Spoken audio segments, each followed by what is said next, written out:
A gente fala de pobreza menstrual não só como uma falta de absorvente íntimo, como algumas pessoas estão tentando minimizar o problema, mas é a total falta de infraestrutura, de conhecimento sobre a menstruação, aliado, obviamente, à falta de recursos, das pessoas que menstruam.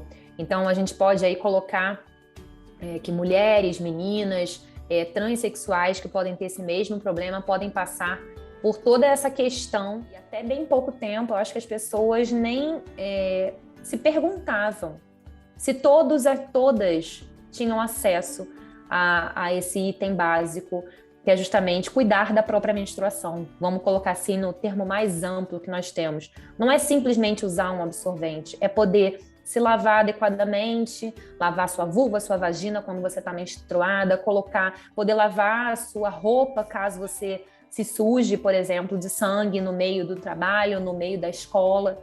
Eu acho que a gente não falava sobre o assunto porque, na verdade, não chegava, né, nem ao nosso conhecimento pensar sobre isso.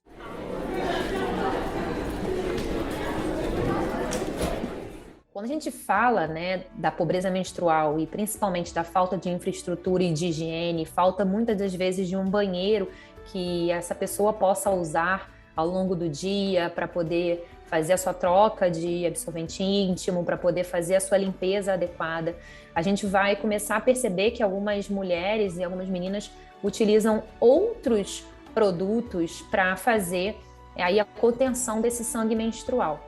Então, é importante a gente pensar que não é simplesmente pelo fato de não ser um objeto descartável. A gente tem que levar isso em consideração.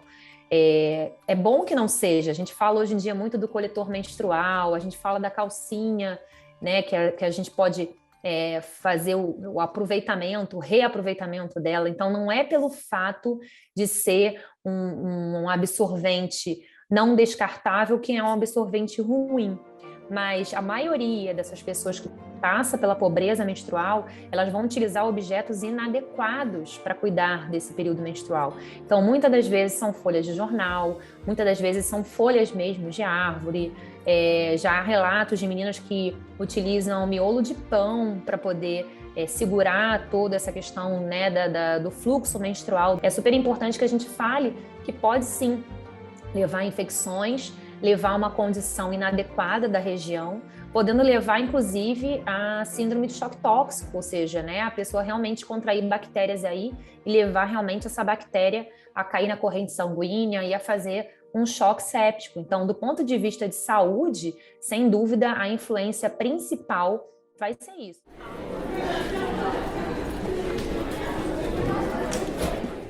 A gente costuma dizer que qualquer questão que vai levar a um impacto em alguma parcela da população, ela passa a ser uma questão de saúde pública. Ou seja, a partir do momento que elas têm aí uma questão que leva ao maior risco, tanto do ponto de vista de saúde quanto do ponto de vista social, elas passam a ter um aumento da chance de comorbidades, de problemas associados, e a saúde é um direito. Então, a partir do momento que a saúde é um direito e um dever do Estado, passa a ser uma questão de saúde pública. Então, se eu estou dizendo, baseado, obviamente, em relatórios, inclusive, né, relatórios da ONU e da Unicef, que 1 em cada 4 adolescentes não possui um absorvente íntimo, né, durante seu período menstrual, eu estou dizendo que 25% da população praticamente tem essa dificuldade em relação ao custo, ao gasto, e realmente não é uma coisa tão barata se a gente parar para pensar que uma adolescente que esteja menstruando aí por volta de 5 dias, ela consiga trocar seu absorvente aí em torno de 4 a 5 vezes ao dia, assim, é um pacote de absorvente a 1,5 mais ou menos por menstruação, e isso é a dificuldade.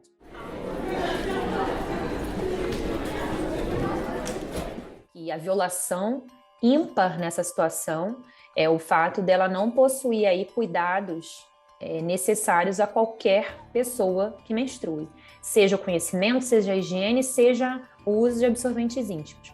Então, a gente realmente tem que começar a incentivar um maior cuidado, porque realmente viola a coisa principal, que é justamente o cuidado, né? Ela se sentir ali fazendo parte de um todo, ou seja, quando ela está menstruada, quando ela não consegue ir para a escola, quando ela não consegue participar das suas atividades, que são normais, sejam as atividades de brincadeira, atividades estudantis, atividades familiares, porque ela não tem um absorvente íntimo, ela tem que ficar em casa.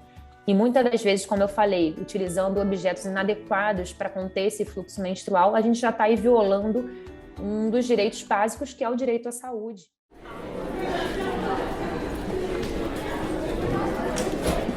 A partir do momento que a gente acha que é só conter um sangramento, a gente não entende de onde o sangramento vem, a gente não entende que aquele sangue vem do útero, que o útero tem um pedaço que chama corpo e outro que chama colo do útero, que o colo do útero está em contato direto com a vagina, por isso que a gente menstrua, ou seja, o sangue desce do útero e vai para a vagina. Mas a gente também tem que lembrar que existe uma comunicação direta da vagina com o útero e, consequentemente, com as trompas. E as trompas, elas são como se fossem canudos que se abrem dentro da nossa pelve.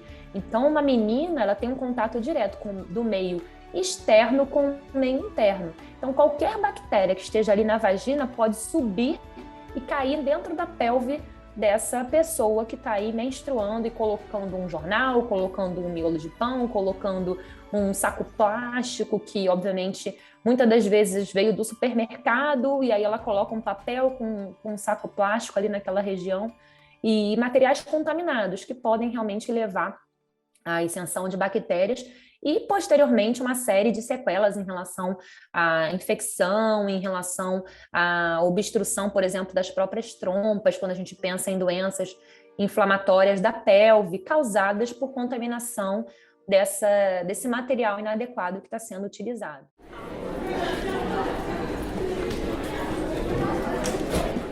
A pandemia, infelizmente, potencializa a partir do momento que a gente sabe que a pandemia também está aí associada a uma maior desigualdade social, a uma maior pobreza do ponto de vista econômico das famílias. Isso vai exacerbar os problemas de desigualdade social.